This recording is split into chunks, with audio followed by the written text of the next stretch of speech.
What's up, FunAhead friends and family? I hope you're doing exceptionally well. Guess what? We're wearing the teeny tiny little sport coat today, which can only mean one thing. We're working on Porsches, and we're getting weird with it. Stay tuned.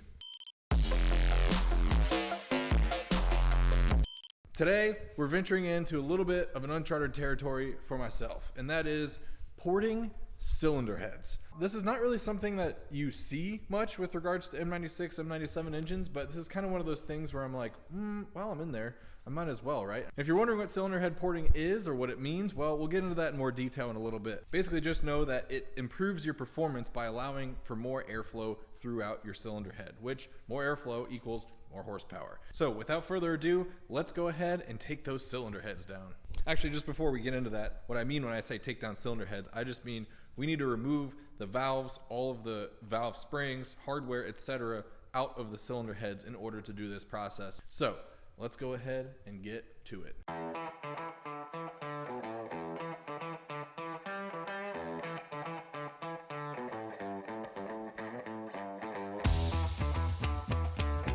Oh, hey everyone. I interrupt this time lapse to explain what I'm doing.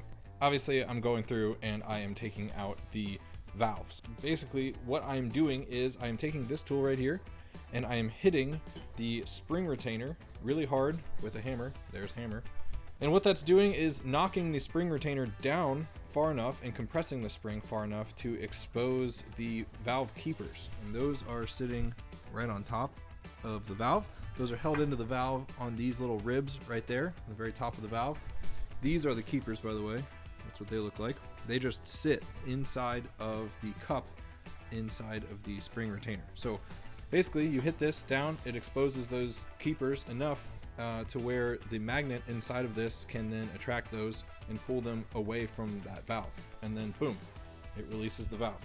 So I just wanted to let you guys know what I'm doing since I kind of like just jumped right into it and started doing the thing. Okay, this has been Fun Facts with FunAhead TV.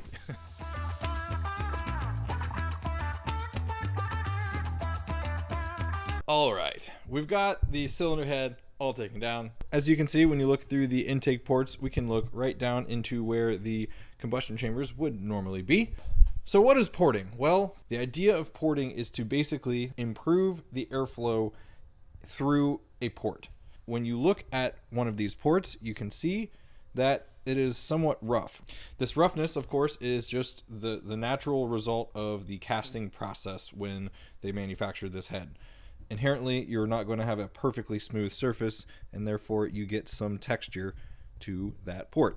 So when you port and polish, the idea is to not only just kind of remove material, but the purpose of removing the material is to then smooth this surface out. Now, to give a quick visual representation of why we would smooth this surface out, if you look at the left side of this image, if you can imagine the rough surface being like a bunch of buildings on the Earth's surface. Of course, you have slower wind speed closer to the surface of the Earth. And then if you don't have buildings in place and it's just trees and rocks and homes, well, then you're able to have higher wind speed closer to the surface, and then even higher on the far right if you just have open water or fields. Now, the idea of this whole porting process is to basically make the surface of the port like open water or fields, where you have the highest velocity of air as close to the port's surface as possible. Basically, if you have a rougher surface, then you have a thicker boundary layer, and therefore the cross-section of area that you actually have the highest velocity of air flowing through is smaller. But if you make a smoother, nicer material, and therefore a smaller boundary layer, well, then you have a larger cross-section of higher velocity air going through, and therefore you have more air going in and out of your cylinder head, therefore higher horsepower. Here are the types of bits that you can use to do porting. And as you can see, these are pretty beefcake looking steel bits. These things, with the correct drill, can hog out a serious amount of metal. Specifically, when you're working on aluminum cylinder heads, aluminum is very soft. These are hard. In order to minimize the amount of damage I'm going to do, I'm going to put these in a drill and just keep it going slowly. I don't want these spinning super fast because I'd be able to hog out a ton of material in a short amount of time. All that I want to do, because I know there's oil passages and coolant passages floating around nearby these intake ports and the exhaust ports for that matter, all I want to do is just kind of smooth out this surface, effectively just like sand it and just remove this little bit of roughness. I don't want to remove much material to where I'm actually like increasing the volume of the intake port. No, none of that. I just want to take out any amount of surface roughness. That's it. So, having never done this before in my entire life, I think I'm just going to go ahead and start going for it. We'll see. If it goes well, great. If not, I'll probably just stop and I'll just have one cylinder that like channels just a little bit more air than the others. Now I know what you're thinking. Right off the bat, you're like, is it worth it? Is this performance increase really worth risking like ruining a cylinder head? No is the answer, but I want to at least try it because we have everything apart. Cylinder heads are taken down. This is kind of a learning experience, and again, we're gonna have them spinning pretty slowly with this. Anyway, I'm gonna go ahead and shut up now. I will throw you guys on a time lapse and check back in a few.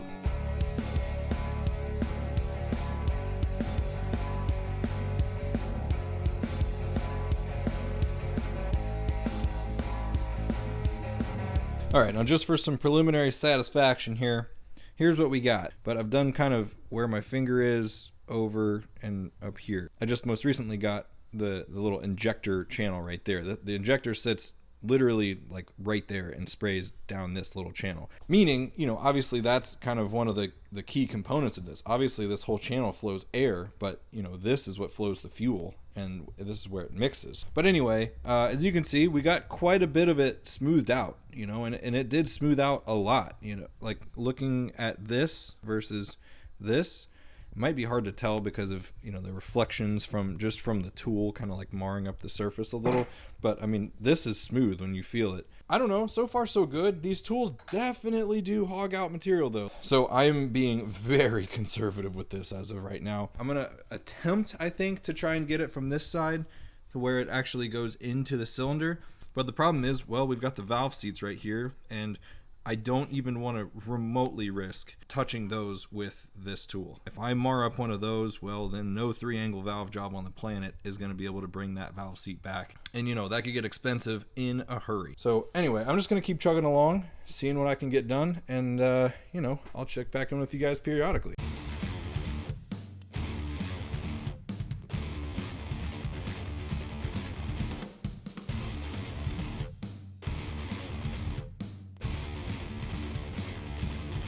Yeah, leaving further ado out of this, just wanted to go ahead and show you guys where we're at. So I ended up getting all the intake ports done. I ended up getting kind of bold in the end and got as close as I could to those valve guides, as you can see. But honestly, they look pretty good. And again, the camera isn't really doing it justice because I have a light right here that's shining directly down on it. So it's kind of like, it's kind of reflecting off of all the angles that were made by the tool.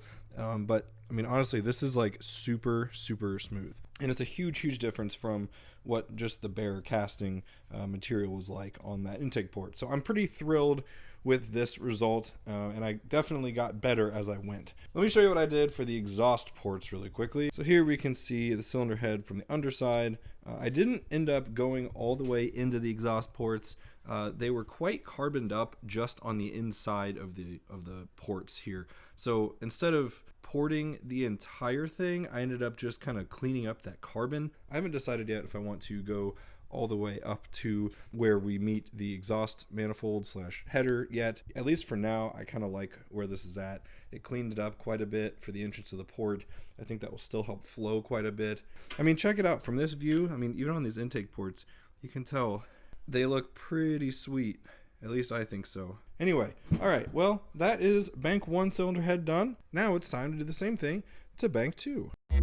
Alrighty, well, fast forwarding quite a bit, and we have both banks completely done. As you can see, I just kind of figured that, well, it wasn't going to be that exciting to watch more time-lapse footage of me just getting in the way of my own camera. Let me give you guys a little bit of a close-up of what we got going on here. So, you guys have seen this bank 1, which I have cleaned up a little bit from the last clip that you guys saw just a few minutes ago. But here's bank 2.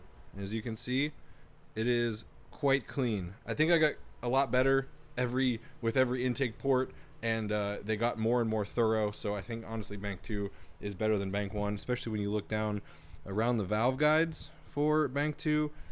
They're not as good on bank 1, so maybe I need to go back and clean up some of that little bit of material. Looking at things from the combustion chamber side, well, as you can see, again, very clean. And yet again, yeah, the light being right above here is kind of making it look worse than it actually is because it's reflecting off all the tool marks. But this surface is extremely smooth inside of each one of those ports. Also, like I said, I didn't go super deep into those exhaust valves. I think I'm going to keep it that way. The majority of the carbon buildup that I saw was just right inside of that valve there. We're going to sandblast them at the machine shop most likely to kind of clean those ports up a little more, specifically around the valve seats because there is still a bit of carbon there, and I didn't want to get my tool super close to those, obviously, because I didn't want to mar those up. Aside from maybe some other minor cleanup work, these things are ready to go to the machine shop to get decked, get a 3-angle valve job, put all the valves back in, and then they will be completely cherry, ready to go back onto Project Beef. Alrighty, well, I'm gonna go ahead and call that here for today. I hope you guys found this informative and at the very least entertaining. This was definitely a bit of a, I don't know, a new experience for me, and honestly I think it turned out really well. I'm very excited with the end result, and you know, might add a few horsepower, we'll see. If not, whatever, I had fun learning. Thank you all so much for tuning into FunAhead TV. I really appreciate each and every one of you for being here. Yes, you, I'm looking right at you. Please give this video a like if you found it helpful or in the very least entertaining, and I will see you all in the next video. Thanks. Oh, hey FunAhead friends and family. Thanks so much for watching that video. If you want to see even more great FunAhead TV content, please click the suggested video right here. I'll see you over there. And then after that, you just drop in, you just ride the barrel and get pitted.